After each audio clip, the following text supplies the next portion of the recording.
Bonjour, je vous présente cet ouvrage. Sigmund Freud, dans Essai de psychanalyse,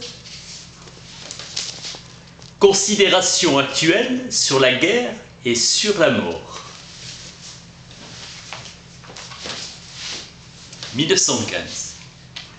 Dans Essai de psychanalyse, une désillusion causée par la guerre. Quel sens donner aux impressions qui nous assaillent?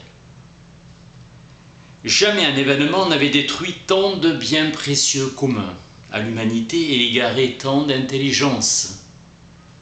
L'individu n'est pas devenu lui-même un combattant, infime particule de la gigantesque machine de guerre. Misère psychique, droit de condamner la guerre dans ses moyens et ses buts et d'aspirer à la cessation des guerres.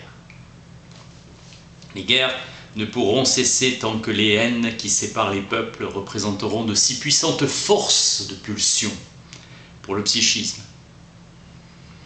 On s'attendrait que des peuples civilisés fussent capables de résoudre par d'autres voies les dissensions et les conflits d'intérêts.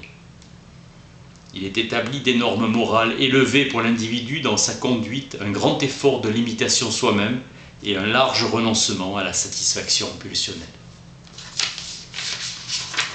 Refus de se servir de l'usage du mensonge et de la tromperie dans la compétition avec son prochain. L'État civilisé considère ces normes morales comme les assises de son existence. On peut supposer qu'il les respecterait lui-même. Ayant acquis une conscience suffisante et assez de tolérance à l'égard de leur disparité, résidus ethniques indésirables admis qu'à contre-cœur, confiant des hommes qui ont changé de résidence en goûtant au charme des autres pays, changeant de paysage à son gré, cette nouvelle patrie est un musée plein de tous les trésors que les artistes de l'humanité ont créés et légués depuis des siècles. Citoyens du monde civilisé, incarnation de la communauté de civilisation du temps de paix. Et voilà que la guerre à laquelle nous ne voulions pas croire éclata et apporta la désillusion. Plus sanglante et meurtrière que les précédentes, rage aveugle, renversant tout sur sa route, comme si après elle, il ne devait y avoir pour les hommes ni avenir ni paix, rompant les liens de cette communauté des peuples, révélant que les peuples civilisés ni se connaissent ni se comprennent.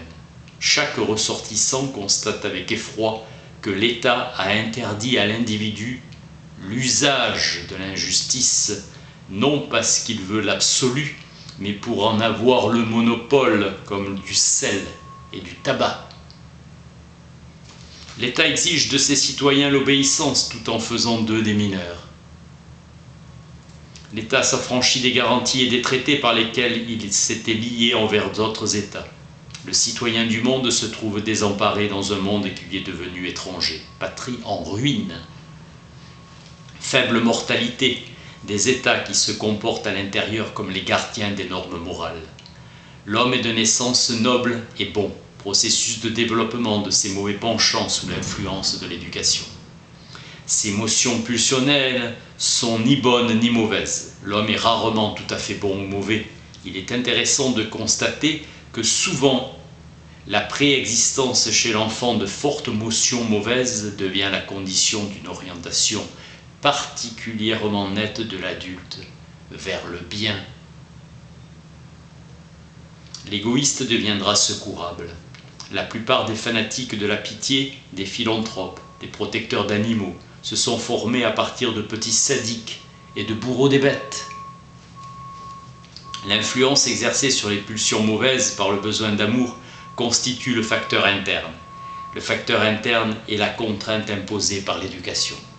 L'individu se trouve soumis à l'action de son milieu et subit l'influence de l'histoire de la civilisation ancestrale. Remaniement de ses pulsions égoïstes sous l'influence de l'érotisme, aptitude à la civilisation. La société civilisée exige qu'on agisse bien, sans se soucier du fondement pulsionnel de l'action, exigence morale. Cette pression exerce des déformations de caractère. Objectivement, l'individu est hypocrite, qu'il en a conscience ou pas. Espérons que chaque génération nouvelle frayera la voie à un remaniement pulsionnel continu, porteur d'une civilisation meilleure. Illusion de ne pas être tombés si bas, nos citoyens n'étant pas si élevés que nous pensions. Quand un village devient ville, un enfant devient homme. Village et enfant se résorbent dans la ville et dans l'homme. Les matériaux anciens ont été supprimés et remplacés par de nouveaux. Le développement psychique est différent. Tout stade antérieur subsiste à côté du stade ultérieur né de lui. La succession implique une coexistence. L'état psychique initial peut être bien de ne pas se manifester, et il n'en subsiste pas moins. La régression, capacité particulière du retour en arrière, lorsque le stade nouveau ne peut être atteint. L'essence de la maladie mentale, c'est le retour à des états antérieurs de la vie affective et de la fonction, plasticité de la psychique. Lors du sommeil, nous rejetons comme un vêtement notre mentalité acquise et nous sommes condamnés à l'inactivité. Seul le rêve peut nous renseigner sur la régression de notre vie active. Le manque de jugement, l'obstination, l'inaccessibilité aux arguments les plus convaincants, le manque d'esprit critique caractérise nos concitoyens, et cela est visible en période de guerre. Nous avons tort de considérer notre intelligence comme une force autonome et de ne pas voir combien elle dépend de la vie affective. Notre intellect ne pourrait travailler de façon sûre que soustrait à l'action de fortes motions affectives. Les arguments logiques seraient sans pouvoir contre les intérêts affectifs. Falstaff.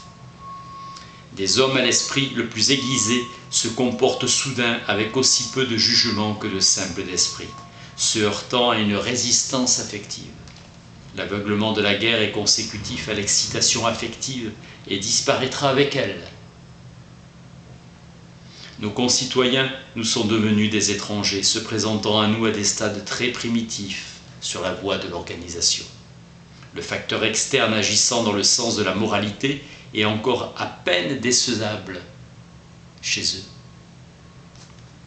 Les peuples obéissent à leurs passions et non à l'échange des communautés d'intérêts. Ils mettent en avant leurs intérêts pour pouvoir trouver des raisons à la satisfaction de leurs passions. Énigme de la haine des individus peuples. Plus de sincérité et de franchise dans la relation entre les hommes, plus de sincérité. Et ceux qui le gouvernent pourraient aplanir cet état de choses.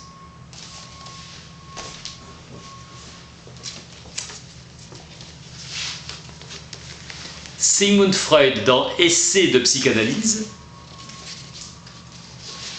Considérations actuelles sur la guerre et sur la mort, 1915. Merci.